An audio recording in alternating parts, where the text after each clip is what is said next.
Elvis died in the toilet. Everyone knows this. Judy Garland, too. Bless her. But not many people know that King George XI also died in the toilet. More precisely, on the toilet. I am a historian, so it seems fitting that my life would end in the same way. Of course, I may not die. I think I had a stroke in the toilet of my favorite harborside pub. Now, I have a really bad headache. There are probably worse ways to die. I've just had a great meal and a pint of my favorite ale. Many men would be happy to meet their maker after this. What a pity that I had to overhear Ben Mortimer discussing how great sex my loving wife Mim is. What gorgeous breasts she has. What a great kisser she is.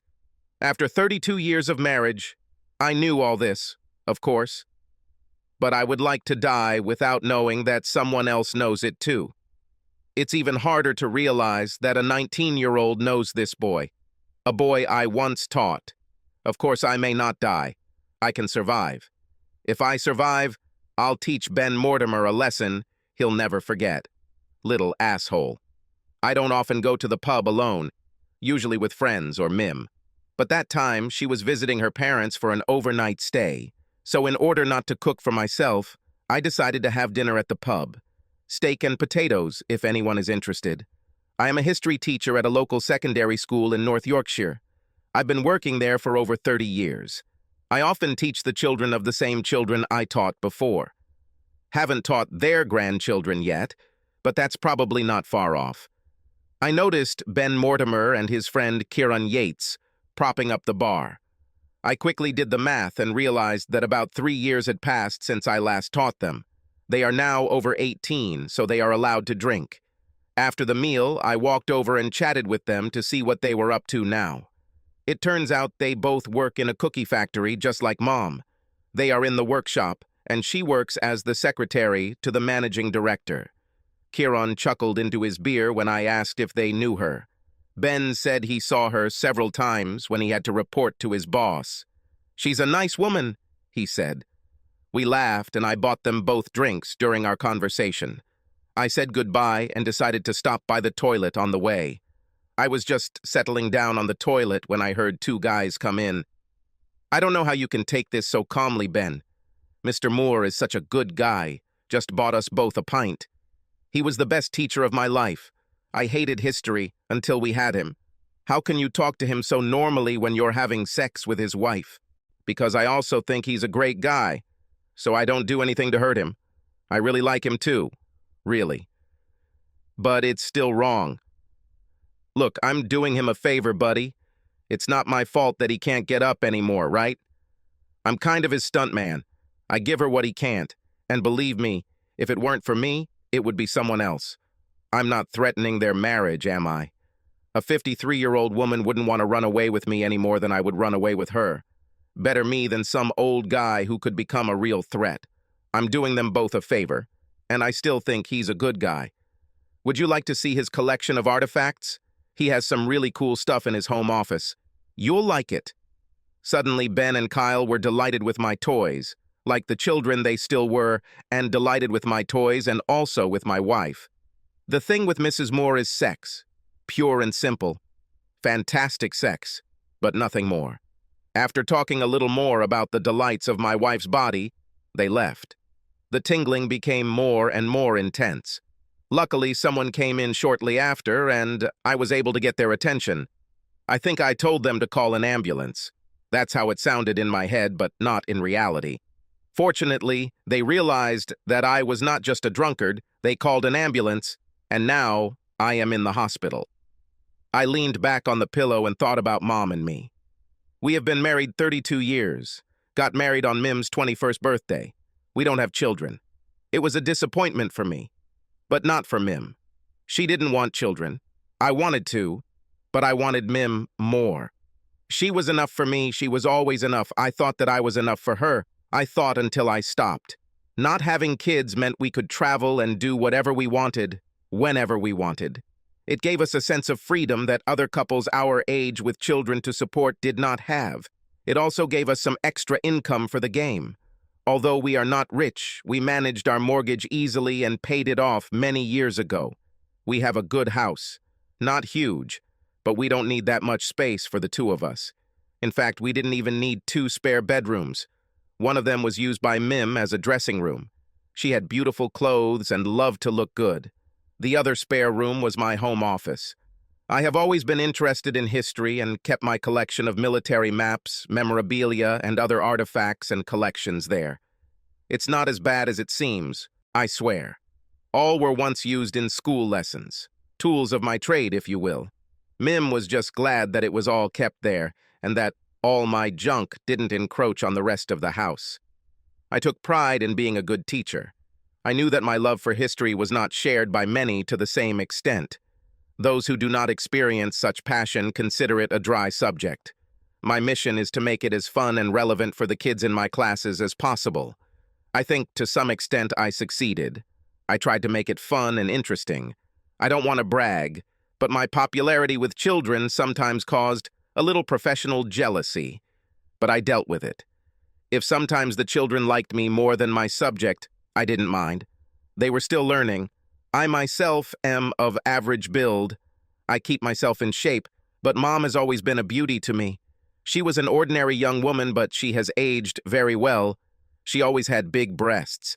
When we first met, she complimented me on how I always looked into her eyes. Most guys stare at her breasts. I didn't want to admit that I was just really good at looking at them every time she looked away. Every time. Her breasts had fascinated me since we first met 34 years ago.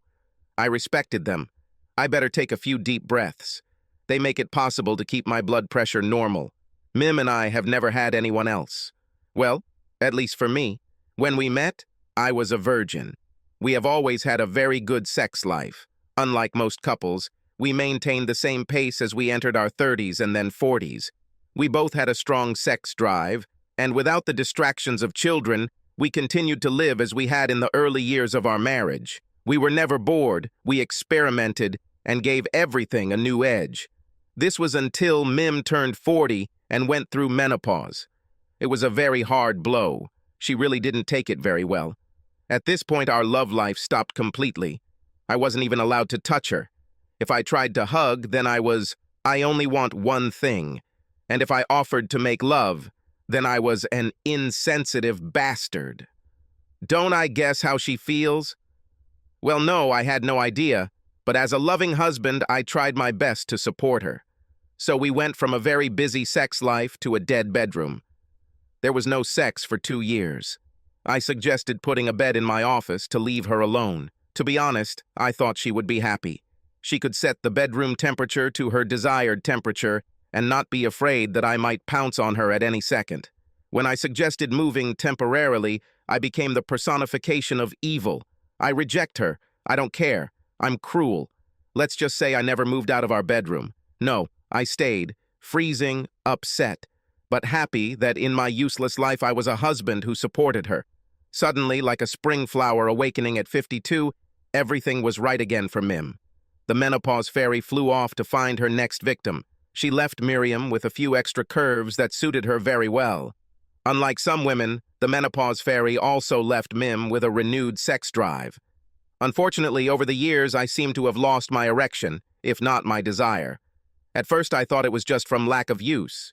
But no, it was erectile dysfunction. My doctor at the time was young and completely unsympathetic. He did not reassure me and did not help to somehow alleviate my fate. Clearly, he thought that this old stump shouldn't worry about such things. He explained that this was a side effect of my blood pressure medications and that I would have to live with it. He was very correct. I was shocked. I felt embarrassed and humiliated. It was hard enough to go and ask for help. I decided to look at this from a strategic perspective. I can either give up making love completely or adopt a new way of making love to my wife. My pleasure is her pleasure. I still have my hands and my tongue, don't I? I missed closeness and intimacy with Mim for so long. I wasn't going to lose them again. We continued to make love, but in a different way. Don't they say that the largest sexual organ is the brain? We made love 2 to 3 times a week. I regained my confidence and pride that I could still give her such pleasure. So, we were happy, I thought. I was still satisfied with her. For me, I rediscovered the joy of being hugged, caressed, and kissed. I was cherished, and Mim was still desired. I thought that was enough. I was wrong.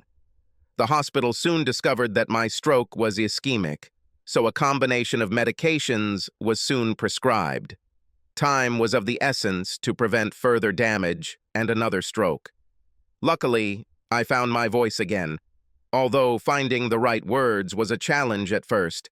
A sweet nurse named Louise said they contacted Mim even though she was still hours away. I managed to tell her that I did not want to see her under any circumstances. I think Louise assumed this was part of my disorder until she saw my blood pressure start to rise sharply. I asked her to call my sister to come. She was local, and I knew that in any case she would arrive much faster than Mim. She protected me as a child, and I knew she would be there for me. It seemed like only a few minutes had passed since they called and she showed up. Sister Louise asked if she had flown. "Only on a motorcycle, honey. It's a Kawasaki, and it flies when I need it."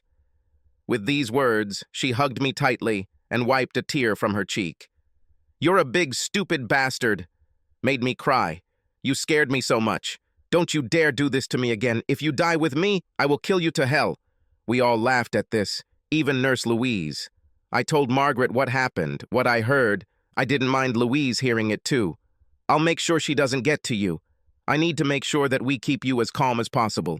You may want to list your sister as your next of kin on hospital forms. Actually, this is not defined by law. You can name anyone," Louise said. "Well, I'm his closest blood relative," Margaret said. "We are the only ones who have each other now." Later, I was told that Mim was unhappy when she was told that I did not want to see her. Of course, she didn't know why and made quite a fuss. I don't blame her. I had no doubt that she was very worried about me. But deep down, I also knew that she still loved me.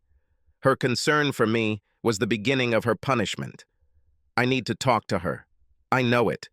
I had no intention of ending a 32-year marriage without talking, but I also had no doubt that the marriage was over.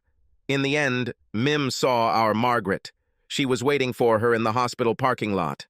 I told Margaret to talk as much as needed, but no more.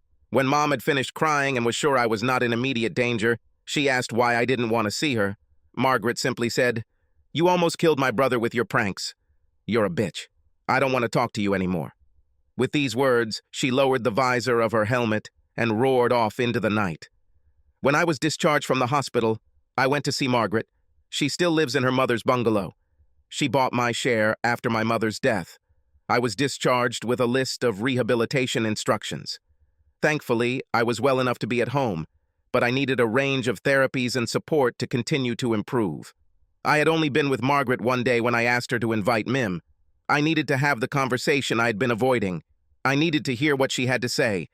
I wish I could say that at least some part of me can forgive her. I've loved her for so long, and I still love, well, the woman I thought she was. I also knew that I was a vindictive, stubborn Yorkshireman. Combined with male pride and ego, I didn't think I could forgive her even if I wanted to. I need to be able to look at myself in the mirror with some pride. I couldn't do it at that moment. I asked Margaret not to flash. She disappeared on her bike in full uniform, leaving the door latched for Mim to enter. She looked worse than me. Her eyes were puffy from crying, and she didn't look like she had gotten enough sleep. "Trevor, I don't know whether to kiss you or slap you. Do you have any idea how worried I was about you? If you thought you saved me some heartache by not allowing me to see you, you were wrong. I can't eat. I can't sleep. So it's all about how it affects you, Mim." "No, but I just don't understand why you would be so cruel." "You know why, Mim? Think about it. I know you've been thinking about what Margaret told you.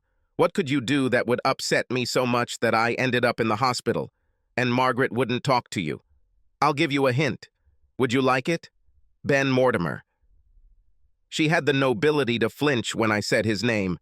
She quickly collected her thoughts. "And what happened to him? He's just a stupid boy at work." "The stupid boy you're having sex with." "How do you know?" I was so careful. "Well, unfortunately, I'm not careful enough to sleep with someone old enough to be discreet." I overheard him telling his mate Kieran how great you are in bed. The look of horror on her face was picturesque. I'm so sorry you had to hear that. It must have been terrible for you. Well, it was so bad that I was admitted to the hospital. Darling, you shouldn't have let this get you down. It's okay. It doesn't mean anything. Means nothing to me. For us. I don't have any feelings for him. Except passion. When I had the opportunity to have real sex, I couldn't resist. Couldn't or didn't want to. You left me for 2 years without sex. 2 years. It wasn't my fault. This is menopause. At this point, I actually lost control. And it wasn't my fault. It was because I was sick. In sickness and in health, remember that, leaving all others? Doesn't it remind you of anything?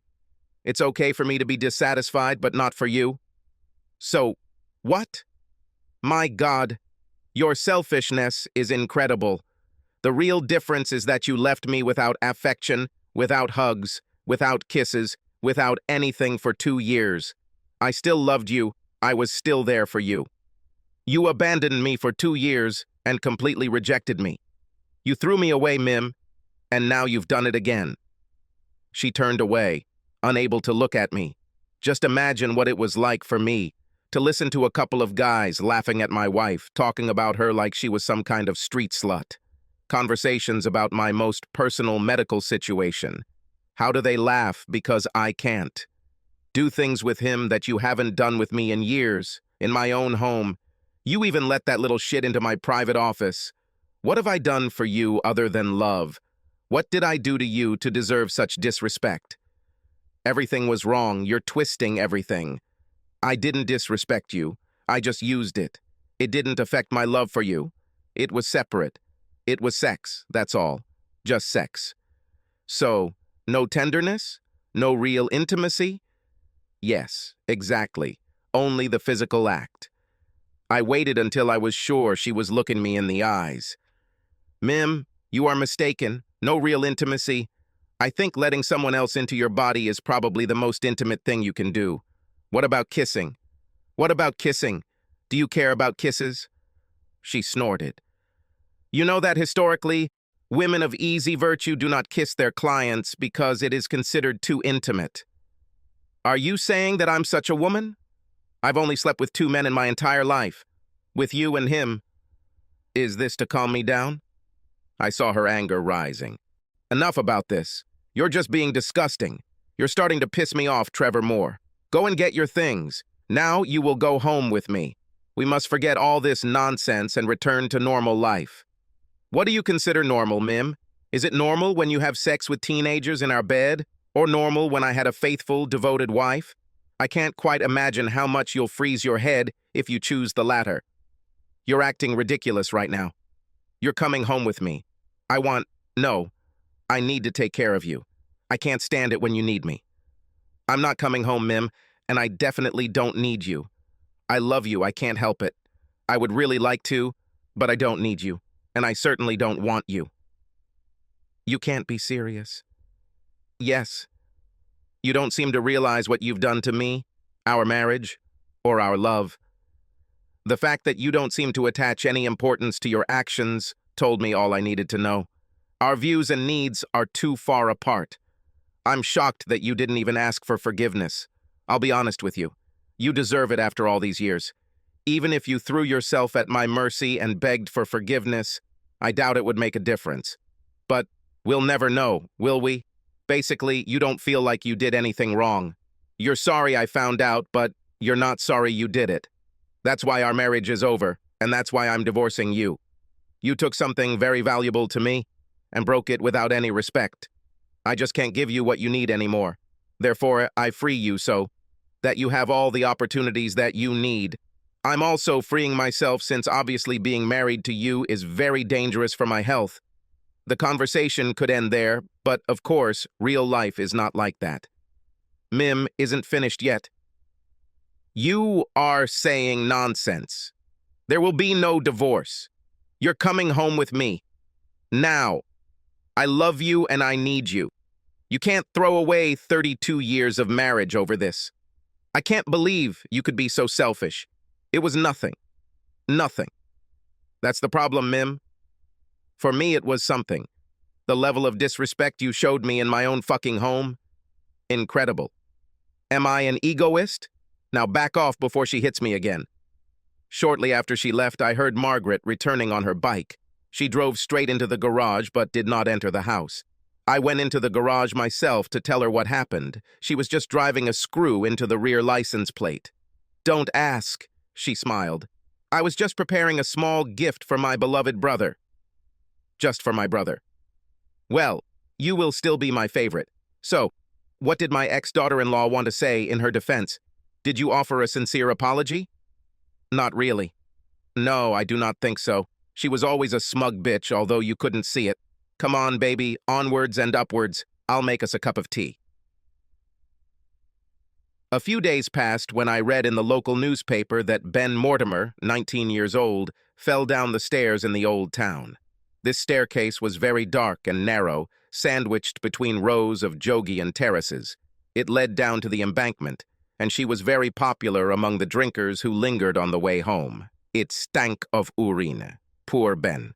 Broken leg, collarbone, lots of ribs and covered in urine. Shame. There was a photograph of him. He looked terrible. Wasn't it lucky that this happened while I was with Mim? Isn't it lucky that the police haven't yet found a possible witness to the accident? Tall guy in motorcycle clothes. Thank you for the gift, I said, handing Margaret the newspaper. I have no idea what you're talking about, she grinned.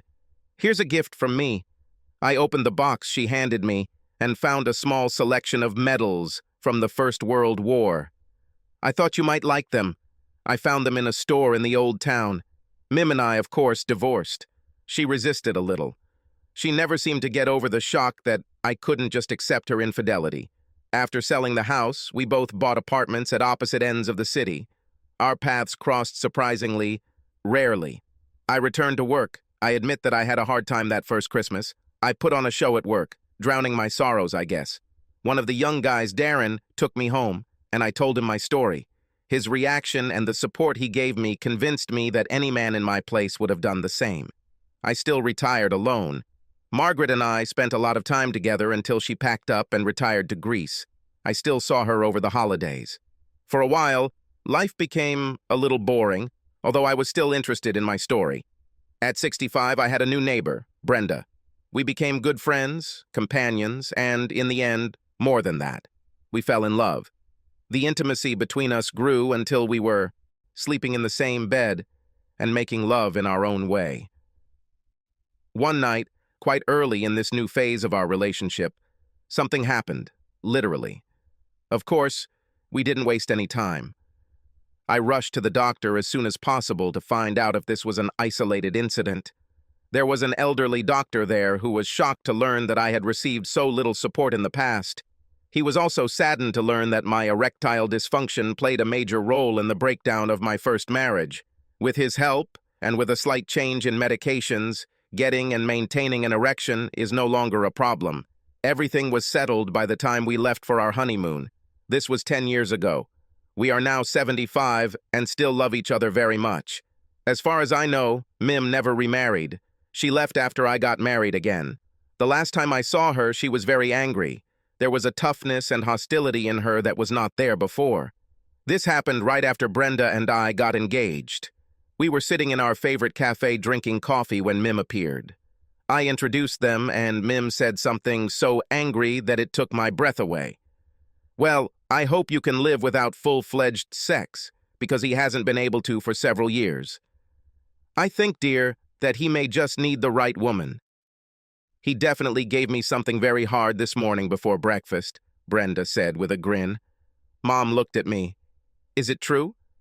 Yes, really, Mim. It turns out I just needed to be with someone loving and selfless who actually cared about me. With these words, Mim left. Jealousy is a terrible thing. I don't know. One day, I experienced it very acutely. Let's hope she found what she wanted. I finally found a loving, faithful wife. It's strange, but Ben Mortimer is now our postman. He is almost 40. He was horrified when he saw me open the door to our apartment for the first time. He apologized for what happened, saying that at the time he was just a stupid, worried boy who didn't know any better. Now he is happily married, and he is even more ashamed of what happened. Especially because you have always been my favorite teacher. I'm so ashamed of what I did. I will always regret this. I told my wife everything when we were dating, and she was so disgusted when I brought it up. It took me a while to convince her to marry me, as she said that she could not be with someone who did not respect the marriage vows. In the end, I convinced her that I had learned from my mistakes. I hope that over time I can convince you of the same. That's not necessary, Ben. This was 20 years ago. Ancient history. I appreciate your apology. That's more than I've ever gotten from Mim. In any case, we all moved on. How about being an old teacher and former student again? Then I did something I never thought I could do. I shook his hand. I also managed to slip into the conversation that my medical problems had long been resolved. I think I confused him. People really don't like to think about retirees having sex. Now, when I see him, we laugh and joke. I always tell him when he leaves to be careful on the stairs. Thanks for hanging out and listening. If you liked the story, hit that subscribe button and give us a thumbs up. Make sure to check out our other wild tales right here on the end screen. Catch you in the next story.